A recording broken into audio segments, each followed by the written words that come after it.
Hey everybody, welcome back to the channel. Went out this morning, got back into nature. Haven't taken nature photography for a while, so it was nice to get out, get walking around. The day was cooler, which was nice coming from the heat wave we had last week, but I headed over to Little Qualicum Falls Provincial Park.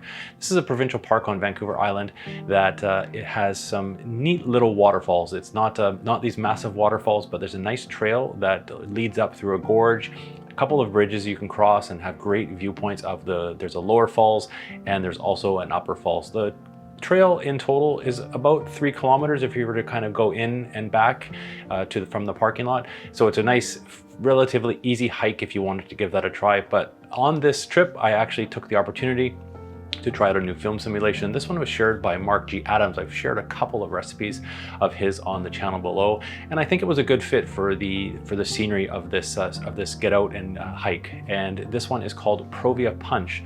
So it basically takes the base Provia film simulation on your Fujifilm camera and just tweaks it a little bit. Some of the color, some of the shadows and highlights. I will leave the recipe down below so you can check this out.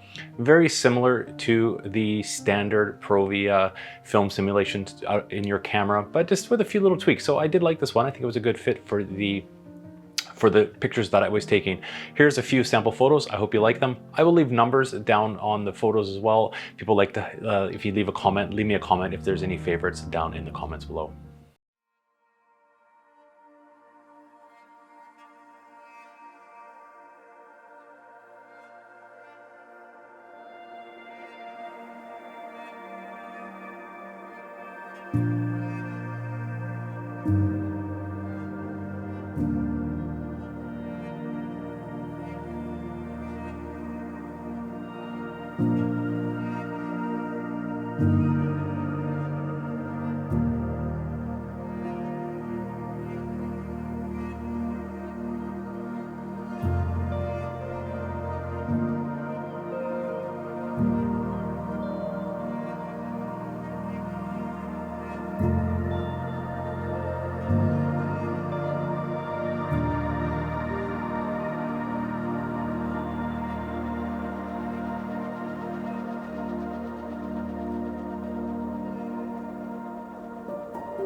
Well, it was a nice day to get out. As you can see, the scenery there is gorgeous. I'll have to get back there. I think when I was out, I kind of said this would be a nice spot to explore more in the fall when it's a bit damper, to see some of the moss come out and a lot of the greens. So I will definitely put it on the list to check out when the weather starts to change. Thanks for watching, everybody. Again, if you want to check out this film simulation, I will leave it down in the description below. I will also leave a link to Mark's website. Mark has some other film simulations on his website. I haven't tried them all on the channel yet. They're always on the list to give a try. So thank you, Mark, for sharing your recipes. I really enjoy getting out, walking around, and shooting these new recipes that you have shared. So appreciate it, Mark. Thanks so much for watching, everybody. We'll see you in the next video.